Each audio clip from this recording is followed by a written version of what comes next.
महीने कहाँ बसंत होता है, वक्त बदलेगा।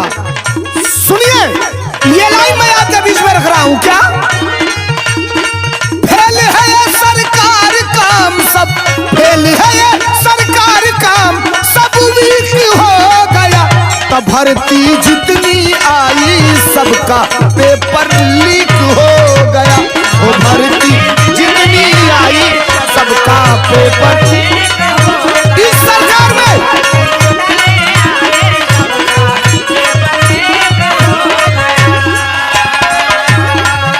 अरे फेल है ये सरकार काम, सब फेल है ये सरकार काम, सब वीक हो गया। तब भर्ती जितनी आई सबका पेपर लीक हो गया। वो भर्ती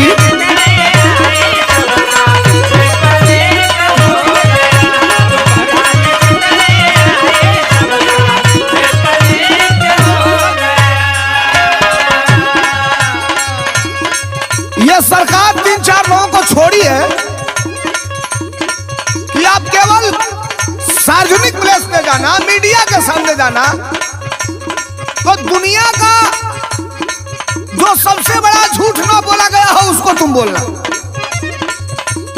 और बोल दोगे तो लोग उसके पीछे पीछे चलना चालू कर देंगे। जो मेन मुद्दा है उस मुद्दे से भटका दिया जाएगा आम आवाम को, जनता को। ट्रेजरी में रुपया जमा होता है जब नौजवान नौकरी के लिए एप्लीकेशन करता है, फॉर्म भरता है, तो ट्रेजरी में सरकारी कोष होता है, सरकारी खजाना होता है। एक भर्ती कैंसिल हो गई, कितने करोड़ों अरबों रुपया सरकार के खजाने में गया, वापस कितना किया सरकार ने, ये बताएगा कौन?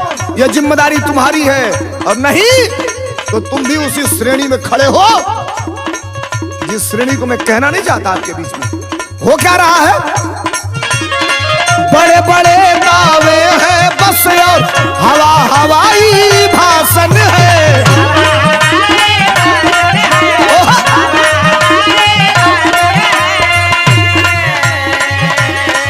लाइन आर्डर फेल यहाँ पर, फेल यहाँ पर शासन है।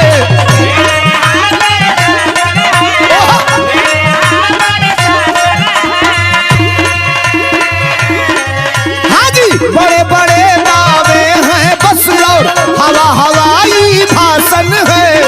लाइन आर्डर फेल यहाँ पर, फेल यहाँ पर शासन है। प्रश्न से पहले उत्तर देखो, प्रश्न से पहले उत्तर देखो, पीक हो गया। तब भर्ती जितनी आई सबका पेपर लीक हो गया। वो भर्ती जितनी सरकार भर्ती कराना ही नहीं चाहती है।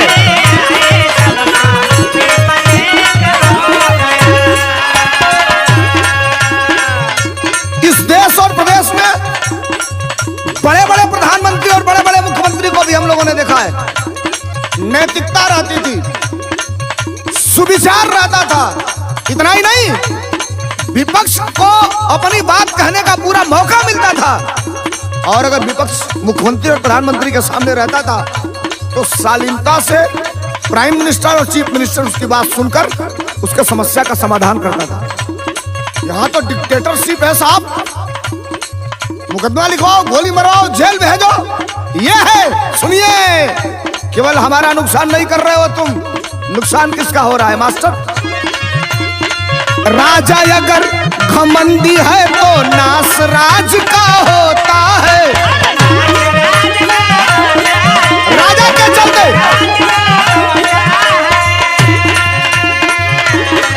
अरे फसल वही उगती है खेत में जैसा बीज वो बोता है।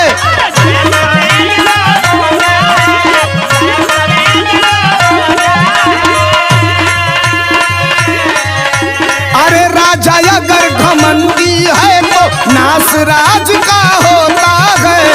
फसल वही उगती है खेत में, बीज वो जैसा बोता है। अंधेर नगरी वाला स्लोगन, अंधेर नगरी वाला स्लोगन क्लिक हो गया। तो भर्ती जितनी आई सबका पेपर लीक हो गया। हो भर्ती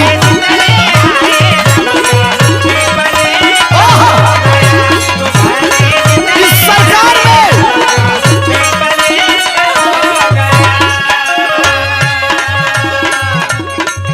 अगर आपको ये भ्रम है कि हम धर्म के नाम पर, जात के नाम पर, संप्रदाय के नाम पर डिवाइडेशन करके फिर सरकार बना रहे हैं या बना लेंगे, एक बात आप याद रखना, सरकारें आएंगी, सरकारें चली जाएंगी, जो आप करोगे वो तारीख बाई तारीख इतिहास बन के लिखा जाएगा। और इतिहास जब आने वाली पीढ़ियां पढ़ेंगी तो कहीं ऐसा ना हो कि इतिहास लिखने में स्याही दूसरी लगानी पड़े आपके नाम के आगे, स्याही दूसरी लगानी पड़े। मेरी भाषा को समझिएगा आप। अब मैं जिम्मेदार व्यक्ति हूं, हल्की बात कोई नहीं करूंगा। देश सर्वोपरि है, व्यक्ति सर्वोपरि है, राजा वो सर्वोत्तम है जो प्रजा के दुख और दर्द को समझे। 50 किलो बोरा में से 5 किलो निकलवा लिए महाराज, 45 हुआ, फिर 5 किलो निकलवा लिए, 40 हुआ। हम डिबेट में पूछे तो कह दिए बोरा भारी था, हल्का कर दिया। रुपया कहा नहीं हल्का किए। और सवाल ये है कि अब ये करो या मरो, डू एंड डाई हम लोग के सामने है। सुनिए लाइन क्या, 24 की अब जंग छिड़ी है, घर घर में हम जाएंगे।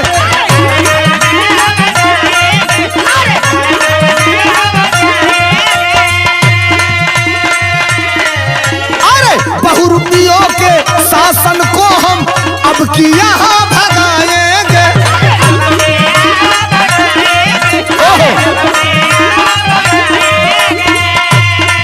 हाँ जी, 24 की अब जंग छिड़ी है, घर घर में हम जाएंगे। बहुरूपियों के शासन को हम अब की यहाँ भगाएंगे। सोलंकी और गया की जोड़ी, सोलंकी और गया की जोड़ी क्लिक हो गया। तो भर्ती जितनी आई सबका पेपर लीक हो गया। जितनी आई सबका पेपर, वो भर्ती जितनी आई सबका पेपर, वो भर्ती जितनी आई सबका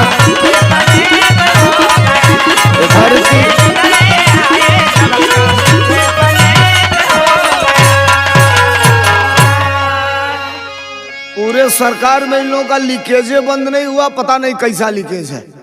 बंद करिए महाराज।